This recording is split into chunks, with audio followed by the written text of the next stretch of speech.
Rotary club of ભરૂચની official club વિઝિટના ભાગરૂપે ડિસ્ટ્રિક્ટ 3060ના governor Tushar Shah rotary club of ભરૂચની મુલાકાતે આવ્યા હતા. ડિસ્ટ્રિક્ટ ગવર્નર તુષાર શાહે પત્રકાર પરિષદ યોજી જણાવ્યું કે તેમને આખા દિવસ દરમિયાન રોટરી ક્લબ ઓફ ભરૂચ દ્વારા સંચાલિત શાંતિવન સ્મશાન ઉપરાંત વિવિધ પરમેનન્ટ પ્રોજેક્ટ્સ તેમજ રોટરી ક્લબ ઓફ ભરૂચ દ્વારા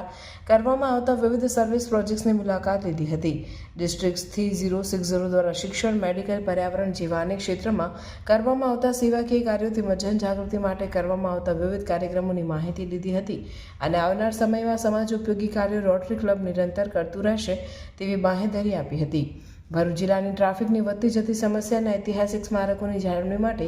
જાગૃતિના વિવિધ કાર્યક્રમો પણ આવનાર સમયમાં રોટરી ક્લબ દ્વારા યોજવામાં આવશે તેમ ડિસ્ટ્રિક્ટ ગવર્નર તુષાર શાહે પત્રકારોના પ્રશ્નોના જવાબ આપતા જણાવ્યું હતું.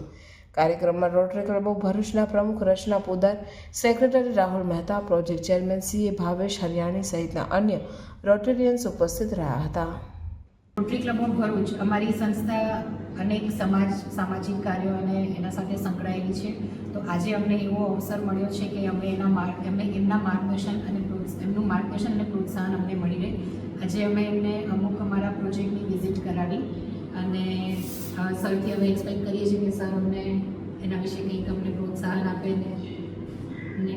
માર્ગદર્શન આપે. જો આજે ભરૂચની રોટરી ક્લબ ઓફ ભરૂચની ઓફિશિયલ ક્લબ વિઝિટે આવ્યા છે ને ભરૂચ જે સામાજિક કાર્ય કરે છે એની જોયા બી ખરા અને ઘણા બધા જે પરમેનન્ટ પ્રોજેક્ટ ભરૂચ ક્લબ ચલાવે છે તે બી જોયા અને ઘણી બધી સ્કૂલોમાં આ વર્ષે લગભગ બધી જ ભરૂચ નાગરિક જે મ્યુનિસિપાલિટી સ્કૂલો ચલાવે છે એમાં 2,500 છોકરાઓને આજે અમે સ્કૂલ યુનિફોર્મ, શૂઝ, સોક્સ અને બેગો આપી જેથી એ લોકો રેગ્યુલર સ્કૂલે આવે અને એમને સ્કૂલે આવવાનું ગમે. એટલે આવી અનેક પ્રવૃત્તિઓ રોટરી ક્લબ ઓફ ભરૂચ ચલાવે છે તો એ નિહાળી અને બીજી વધારે કેવી રીતે સારી થઈ શકે અને અહીંયાની સમાજની શું જરૂરિયાત છે એ જાણી અને એ પ્રમાણેના પ્રોજેક્ટ કેવી રીતે કરી શકીએ એના પ્રયત્નો આજે કર્યા છે અને ભવિષ્યનું પ્લાનિંગ બી કર્યું છે કે મોટા કયા વધારે પ્રોજેક્ટ કરીએ જેથી ભરૂચ શહેરને વધારે સારું બનાવી શકાય.